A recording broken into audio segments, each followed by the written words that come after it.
오늘 말씀 제목은 핍박을 이기는 교회입니다. 저는 오늘 예배가 비대면으로 된다는 이 상황을 다분히 핍박을 받는 교회의 모습으로 이해를 합니다. 여러분들도 같이 그 맥락에서 교회가 지금 핍박, 박해받는 국면에 있구나 이 생각을 하셨으면 좋겠고요. 성경에 보면 교회, 신약시대는 교회라고 하죠. 구약시대에는 하나님의 백성들이라고 합니다. 즉 이스라엘 백성, 하나님의 백성 공동체 이스라엘 백성이죠. 이들에 대해서, 교회에 대해서 세상에 또 믿지 않는 사람들의 반응이 많이 기록되어 있습니다. 성경은 그걸 의도적으로 상세하게 기록한 것 같아요. 그 반응의 내용을 분류해 보니까 하나는 두려워하는 반응입니다. 교회, 하나님의 백성들에서 이거 함부로 해서는 안 되겠다. 두려워하는 반응이에요. 사도행전 2장 43절, 5장 10절에 보면 사람마다 두려워하는데, 이 일을 듣는 사람들이 다 크게 두려워하는데, 교회 안에서 나타나는 기적과 역사들을 보며 사람들이 두려워했다 그랬어요.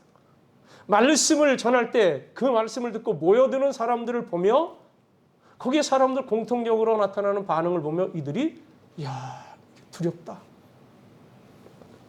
그래서 그 중엔 어떤 사람들이 가까이 하지 못하는 경우도 있었어요. 두 번째 반응은 칭송의 반응입니다. 칭송하는 거죠. 칭찬하고 교회가 괜찮고 대단하다. 5장 13절에 사도들을 통해 놀라운 역사들이 많이 나타난 것을 보고는 그 당시에 감히 그들과 상종하는 사람이 없으나 백성이 칭송하더라 그랬어요. 백성들이 칭송을 했다는 거예요. 세 번째는 시기심입니다. 어떤 사람들은 교회와 교회 지도자들에서 시기심을 갖고 대했어요. 이들은 일명 당국자입니다. 5장 17절에 보면 대제사장 그와 함께 있는 사람 즉 사두개인의 당파가 다 마음에 시기가 가득하여 일어나서, 여기 대제사장 그 당시에 종교 지도자인데요. 이들은 다분히 권력이 있는 이들입니다. 사두개인의 당파라고 그랬는데, 사두개인은 당시에 유다 이스라엘 백성들이 로마 제국과 상당히 가까운 정치 권력을 누리고 있는 사람들이에요. 권력의 힘을 가진 자들이죠. 이들은 교회를 보면서 시기심을 그 마음에 가졌다. 그래서 이 사도들을 잡아다가 옥에 가두고 심지어 죽이기까지 했죠. 왜 시기가 났을까? 사람들이 교회 소문을 듣고 모여오고 교회가 막 부흥하는데 사람들이 자기들에 대해서는 그렇게 대해주질 않는 거예요. 그래서 시기가 났습니다. 그래도 권력은 쥐고 있으니 그 권력으로 교회 지도자들을 잡아 가두었습니다. 그런데 이때 놀라운 일이 벌어졌어요. 천사들이 밤에 감옥에 와서 이 갇힌 사도들을 빼냈습니다. 그리고 얘기해 주는 거예요. 5장 19절에 이렇게 나옵니다. 사도행전 5장 19절에 주의 이 사자가 밤에 옥문을 열고 끌어내어 이르되, 갇혀있는 이 사도들을 끌어냈다는 거예요. 가서 성전에 서서 이 생명의 말씀을 다 백성에게 말하라. 성경에는 잠깐 설명을 드리면, 이제 그 다음날 이들을 취조하고 뭐 하려고 옥에 가서 끌어내라 그랬는데 사람들이 없어졌어요. 갇혔던 사람들이, 사도들이 안 보여. 그래서 이 사도들이 안 보이는데 이 사람들이 안 보이는데요? 그래? 그거 이 옥지기들 다 데려와라. 다 해봤더니 우리는 움직이지 않고 문 꼭꼭거리지 않고 파수를 보고 있었습니다. 지키고 있었다는 거예요. 여러분, 이런 일도 일어남을 믿습니다. 눈을 가려주시기도 하는 거예요.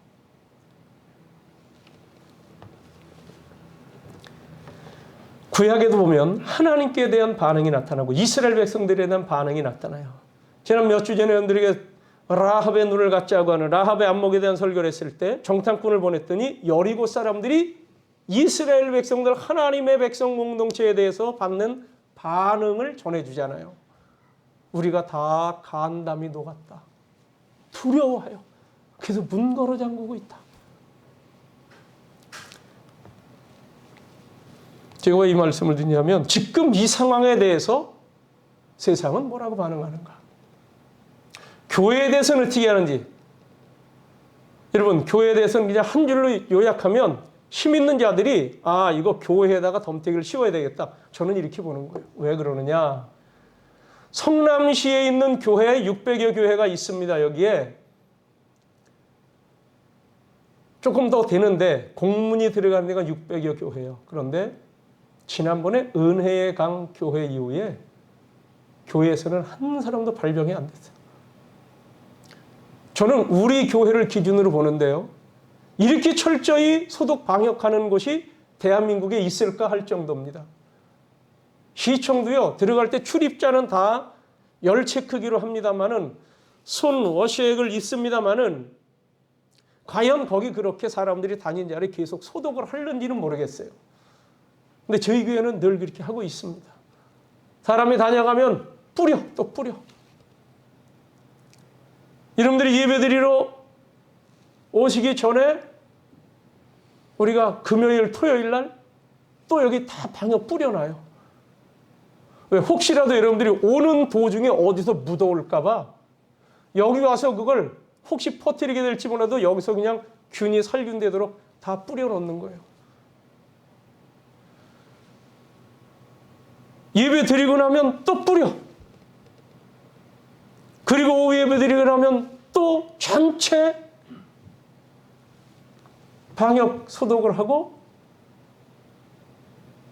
새벽 기도에 모였을 때마다 또 뿌리고 하죠. 근데 우리 교회만 그럴까? 저는 아니라고 봅니다. 그래도 바이러스는 눈에 안 보이는 거니까 어떻게 될지 모르죠. 그런데 이런 교회에 대해서 교회가 마치 바이러스의 온상인 양 이 정권이 호도를 하는 거예요. 정권의 코드가 맞는 언론, 민노총 회원들 소속돼 있는 언론 방송의 기자들, 이런 이들이 거기에 코드를 맞춰서 교회가 그렇다 하고 얘기를 해요. 그래서 이건 이번 바이러스 건뿐만 아니라 우리 교회는 안티 기독교에 대한 기도를 계속하고 있는 거예요. 9분짜리인데 보십시오. 저는 이분하고는 아무 상관이 없어요. 저는 저분을 지지하는 사람도 아닙니다. 이 정치인입니다. 의사 출신 정치인. 이분이 지금 이 시대에 대해서 분석한 거예요. 물론 정치인이니까 정치적인 입장도 있겠지만요. 보세요. 많은 전문가들이 코로나19 사태는 내년 말 정도가 되어야 종식 단계에 접어들 거라고 합니다. 그렇다면 우리는 긴 터널의 3분의 1밖에 통과하지 않은 셈입니다. 지금까지 고통받은 기간의 2배를 앞으로 더 참고 견뎌야 합니다. 남은 기간이 많기 때문에 그동안 2차 확산이 일어날 가능성이 높다는 것도 충분히 예상 가능합니다. 그런데도 대통령은 7월 20일 섣불리 종식 이야기를 했고 정부는 8월 초 일부 병원에 코로나19 전용 병상을 대폭 감축하도록 하고 몇몇 감염병 전문 병원의 지정도 취소했습니다. 소비 진작한다고 새 임시 공휴일을 지정해 연휴를 만들고 외식, 공연, 쿠폰을 뿌렸습니다. 이것은 한마디로 더 이상의 코로나19 대유행은 없을 테니 예전으로 돌아가라는 말 아니겠습니까? 전문가들이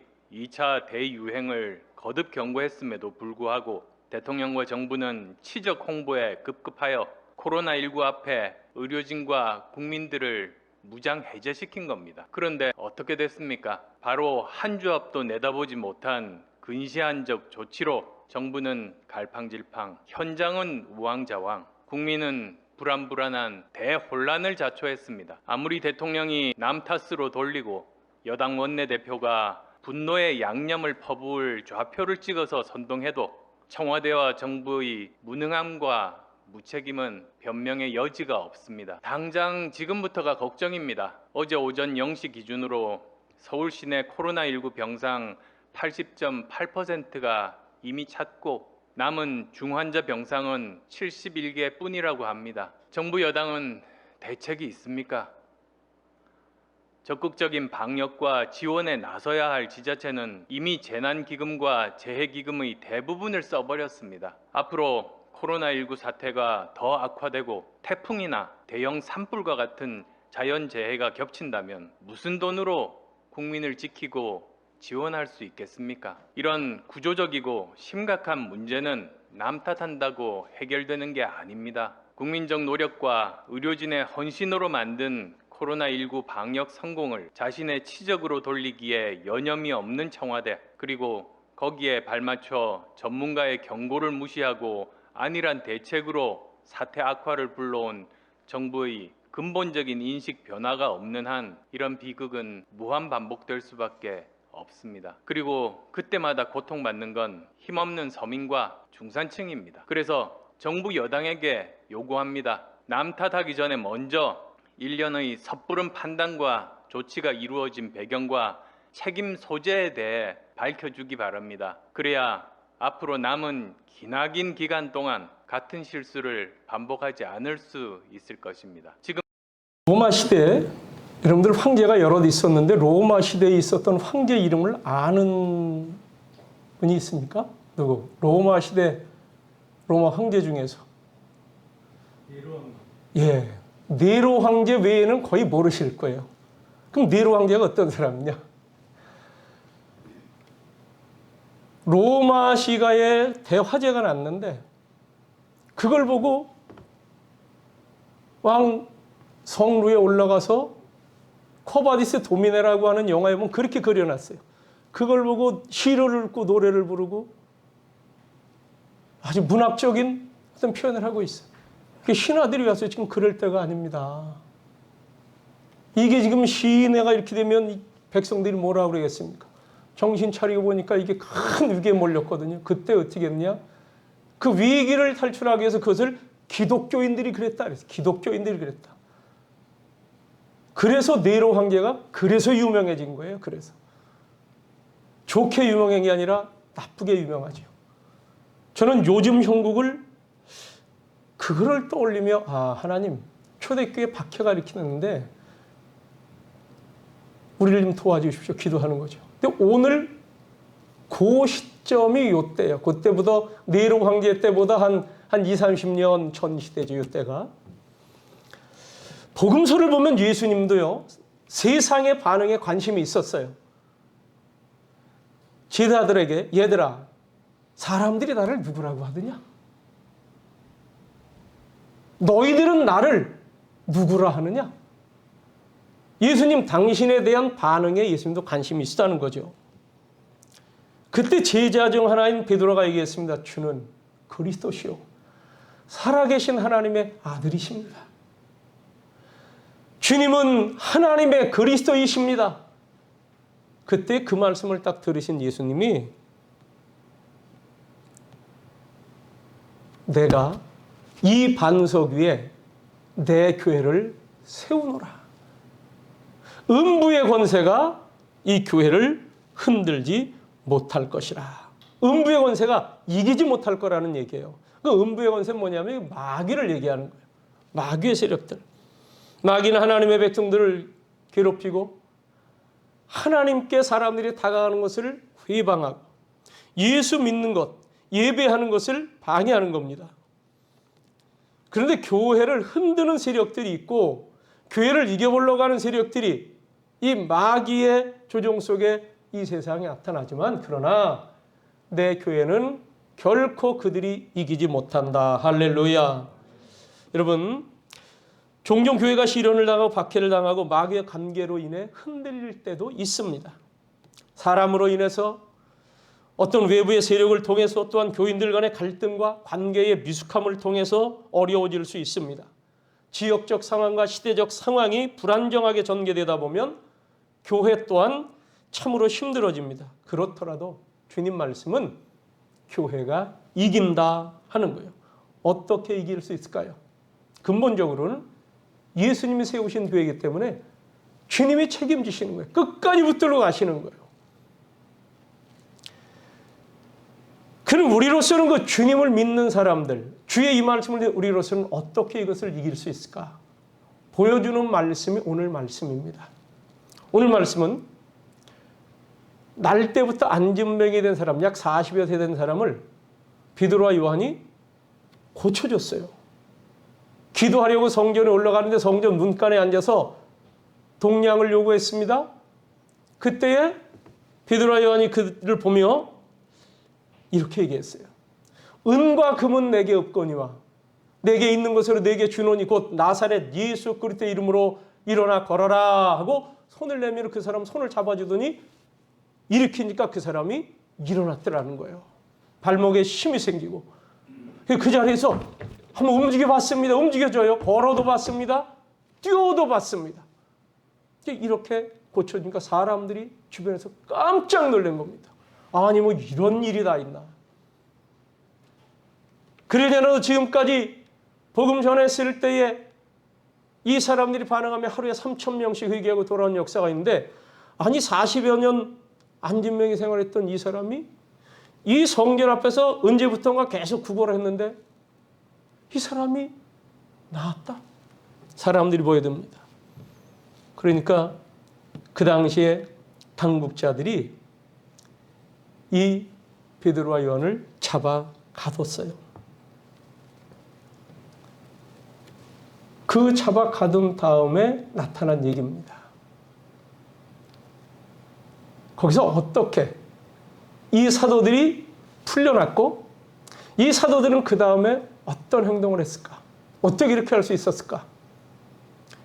힘 있는 권력자가 그들을 잡아 놓았는데 그냥 이들이 당황이 되고 진짜 뻘쭘해서 그냥 내줬어요. 그럼 어떻게 됐을까? 그 첫째는요. 수준 높은 도덕성입니다. 교회가 세상을 이기는 비결이 이거예요. 수준 높은 도덕성. 여러분 구약에 유명한 한 분이 있습니다. 다니엘입니다. 그는 유다인으로서 바벨론의 포로로 끌려갔어요. 그런데 그가 나중에 바벨론 제국의 총리가 됐습니다.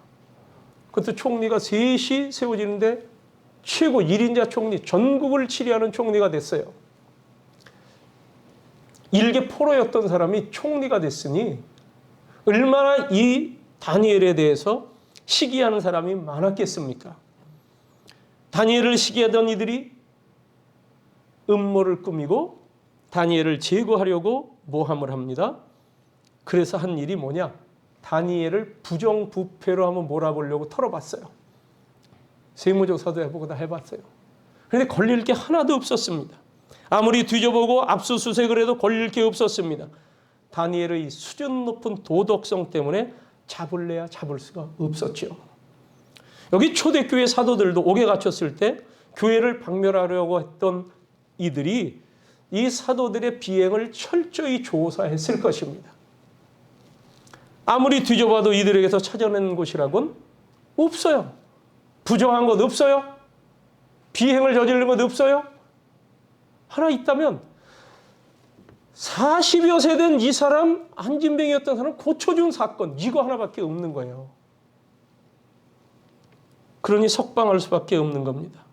여러분 교회가 세상을 능가하지 못하고 있다면 그 까닭은 바른 말을 할 줄 몰라서가 아니라 바른 생활에 문제가 있어서일 수가 있습니다.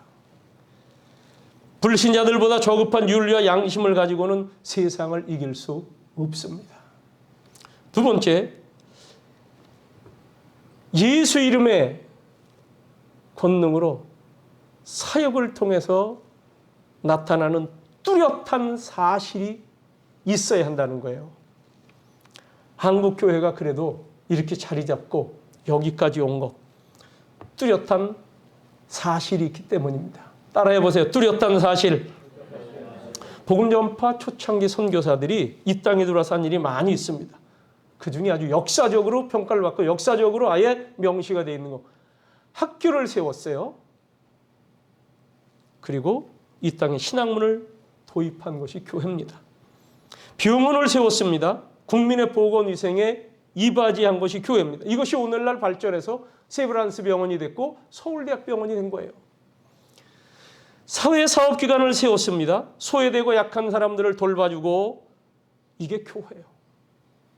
이런 전통을 따라 계속 교회에서 기독교 정신을 가지고 이런 구호기관, 봉사기관이 생겨났죠. 월드비전, 굿네이버스, 국제기아대책본부, 이런 게 전부 기독교 정신으로 진행이 되고 있는 겁니다.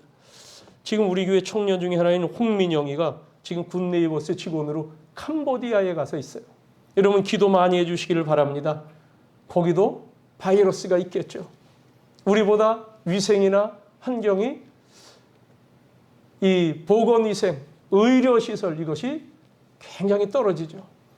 얼마 전에 이 캄보디아 선교를 하시는, 의료 선교를 하는 목사님이 우리 성산교회나 이런 성남시 기독교연합회에서 이런 일로 뭐 좀 할 수 있는데 물품 좀 보내주십시오, 지원 좀 해주세요 해가지고 제가 한혜정 집사님한테 얘기를 했더니 한혜정 집사님이 그거를 상당한 걸 보내줬어요.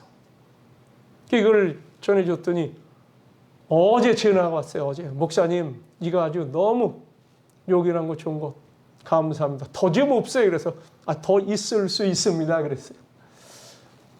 생명을 걸고 나라와 민족의 광복을 위해서 투쟁한 것이 교회입니다. 이렇게 함으로 교회가 선교 초기, 개척 초기에 무수한 시련을 극복하여 오늘에 이를 수가 있었던 것입니다. 우리 교회가 세상 속에서 계속 승리하려면, 핍박을 이기려면 뚜렷한 사실을 만들어 가야 합니다.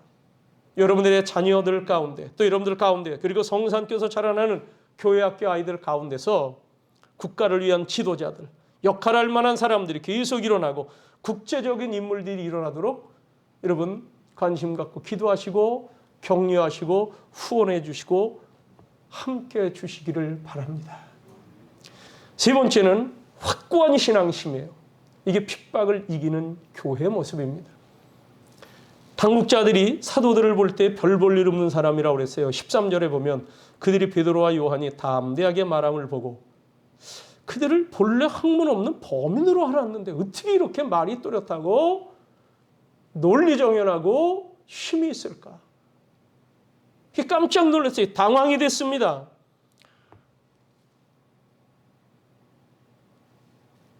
예수님이 그랬어요. 얘들아, 너희들이 사람들 앞에 설 때에 너희들을 붙잡아가는 어떤 사람들이 있어도 그들 앞에 섰으면 무슨 말을 할지 염려하지 마라. 내가 너에게 할 말을 넣어줄 것이다. 성령이 너희들에게 할 말을 주실 것이다.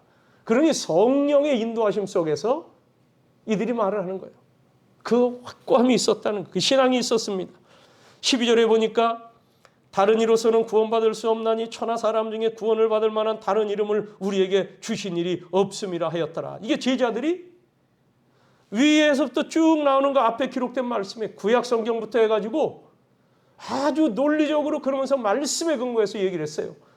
다른 이름으로는 구원받을 만한 사람이 우리에게 주어진 것 없다. 하나님이 예수 그리스도만 우리의 구원자로 주셨다. 그걸로 결론을 한번 딱 맺었지요. 여러분, 우리의 확고한 신앙은 그냥 내가 내 생각에 잘 되려니 잘 되겠지 이런 것이 아니라 예수 그리스도께 대한 확고한 신앙이어야 합니다. 두 번째, 하나님께 대한 확신이에요. 19절에 보니까 베드로와 요한이 계속 얘기를 합니다. 왜냐하면 이들이 예수의 이름으로 아무것도 하지 말라는 거예요. 그들을 불러 경고하여 도무지 예수의 이름으로 말하지도 말고 가르치지도 말라 하고 이제 풀어주려고 하는데, 그 말을 마지막으로 이들이 딱 던졌을 때 베드로와 요한이 대답하여 이르되 하나님 앞에서 그대들의 말을 듣는 것이 하나님의 말씀을 듣는 것보다 옳은가 한번 판단해 봐라. 이건 하나님이 하신 일이고, 그러니 우리는 보고 들은 것을 말하지 아니할 수 없다 하고 얘기하는, 하나님이 하시는 일에 대해서 확고한 거예요. 여러분, 우리 개인에게 펼쳐지는 모든 일들, 또 단체에게 펼쳐지는 일들, 교회의 단위로 펼쳐지는 일들 속에, 또 심지어는 이 나라 민족 속에, 세계 속에 펼쳐지는 현재 모든 모습 속에 배후의 역사하시는 하나님의 손길을 보시기 바랍니다. 저는 굳이 우한 바이러스라는 표현을 쓰려고 해요. 그래서 이 주일 찬양 예배 내용에도 우한 바이러스라는, 왜?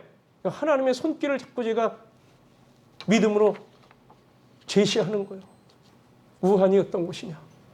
교회 헐고 십자가 뽑아내고 불태우고 하던, 하필 그곳에서 왜 바이러스가 발생이 됐냐 하는 거죠. 왜 하필? 여러분, 배후에 역사하시고 근원적으로 역사하시는 하나님의 섭리의 손길 확신하시기를 바랍니다. 골리앗 앞에 섰던 다윗, 그는 무기도 변변치 않았어요. 칼도 아니에요. 조약돌 5개, 6개, 물맷 하나, 그를 갑옷으로 무장한 기골이 장대한 골리앗과 1대1 결투하러 나가면서, 골리앗, 너는 내 칼과 창, 내 덩치, 내 무술 실력, 이것을 믿고 나온다마는 나는 만군의 주 여호와의 이름으로 네게 가노라. 하나님께서 오늘 너를 치게 하시고 너를 잡게 하실 것이다. 이게 하나님께 대한 확고한 신앙. 세 번째는 소명에 대한 확신이 있었어요. 여기 20절에 보니까 우리는 보고 들은 것을 말하지 아니할 수 없다. 여러분, 사도라는 말은 보냄을 받았다는 뜻이에요. 아포스톨로스. 하나님께서 사도들을 파송하신 것은 오직 예수 그리스도의 복음을 전파하게 하려 하심입니다. 누구든지 주 예수를 믿고 구원을 받도록 하게 하기 위함이에요. 주님은 이를 위해서 십자가를 지셨고, 너희들 제 십자가를 지고, 자기 십자가를 지고 나를 따르라 하셨습니다. 그러므로 우리는 그 예수님을 통하여, 예수님이 우리에게 가르치고 보여주신 것, 보고 들은 것을 전하지 않을 수 없다며 순교까지 마다하지 않았던 것입니다. 마귀는 확고한 신앙 앞에서 물러갑니다. 그러므로 이기는 길은 확고한 신앙으로 무장하는 것입니다. 다니엘과 세 친구들을 통해서 배우는 것은 풀무불도 사자굴도 결코 이들을 삼키지 못했다는 사실입니다. 마지막 하나는 교회가 핍박을 이길 수 있는 그 길, 그 비결, 마지막 긴밀한 일체감입니다. 일체, 한 몸이라는, 교회는 하나다. 초대교회 성도들의 분명한 인식 중에 하나는 우리는 그리스도 안에서 하나다. 이 생각을 아주 철저하게 가졌습니다. 모일 때마다 성찬을 나누며 그리스도께서 말씀해 주신 그리스도의 몸에 참여한 자들, 일체감을 다졌어요. 사도들이 교회는 그리스도의 몸이라고 계속 가르쳤습니다. 성도는 몸의 지체와 같은데 그리스도 안에서 한 몸, 즉 일체를 이루는 것이라고 했습니다. 신학적으로 이것을 유기적인 공동체라고 하는 거예요. 나 하나 동떨어져 있어서 신앙생활하는 게 아닙니다. 지금 이 자리에 함께하지 못했지만 영상으로 보지만, 영상도 못 보시는 분들도 있겠습니다만은, 오늘 우리의 마음이 주를 향하여 오늘 주님께 예배하는 날인데, 이 바이러스, 이 방역 확산 때문에 이게 국가 시책이 있고 혹시라도 너무나 많은 곳에 퍼져 있으니 교회에 오면 누가 될까? 그것 때문에 못 오는, 교회 오면 누가 될까 해서 못 온다. 몇 분 말씀해 주시는데 혹시 나 때문에 그러면 어떻게 할까? 그렇지, 어디서 어떻게 될지 모르니까. 이게 한 몸, 일체를 이룬다는 거예요. 성도는 지체들인데 그리스도 안에서 한 몸 된 역할을 해나가는 것이다. 따라해 보십시오. 우리는 주 안에서 하나다. 이 초대교회, 이 당시의 성도들이 이렇게 똘똘 뭉쳤죠. 여기 사도들이 투옥되자 교회는 기도했어요. 교인들이 모여 기도했어요. 사도들이 석방됐습니다. 가장 먼저 교인들이 모여있는 곳으로 가서 경과보고를 했습니다. 이러이러했고 이러이러한 협박을 받고 나왔다. 그렇게 얘기를 했어요. 이러한 일체감이 세상을 이기는 동력이며 박해를 이길 수 있는 비결이 됨을 믿습니다. 출애굽한 이스라엘 백성들이 광야 행진할 때 아말렉 족속이 쳐들어왔지요. 그때 어떻게 했습니까? 지도자인 모세는 산에 올라가서 두 손 들고 기도했어요. 나이가 80이 넘었습니다. 거기 아론과 훌이라고 하는 이 사람들이 같이 따라 올라가서 모세가 손 들고 기도할 때 손이 처지지 않도록 그 손을 받쳐줬어요. 그리고 젊은 여호수아는 대장군으로서 장정들을 이끌고 나가 전투를 했습니다.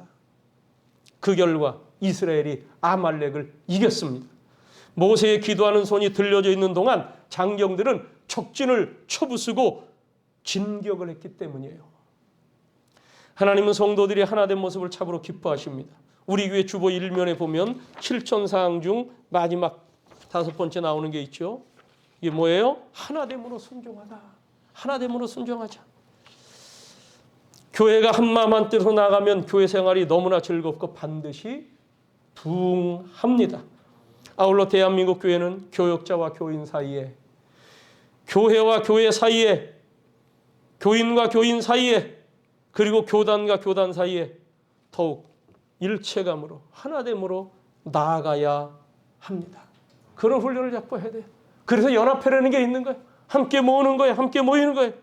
이번에 코로나 바이러스로 인해서 교회가 정부 당국에 의해 예배를 제한당하고 압박받는 형국입니다만 가장 청정한 곳 중에 한 곳이 교회 예배당인데 마치 당국은 교회가 무슨 바이러스 온상기인 것처럼 그렇게 얘기를 해요. 그렇게 몰고 가.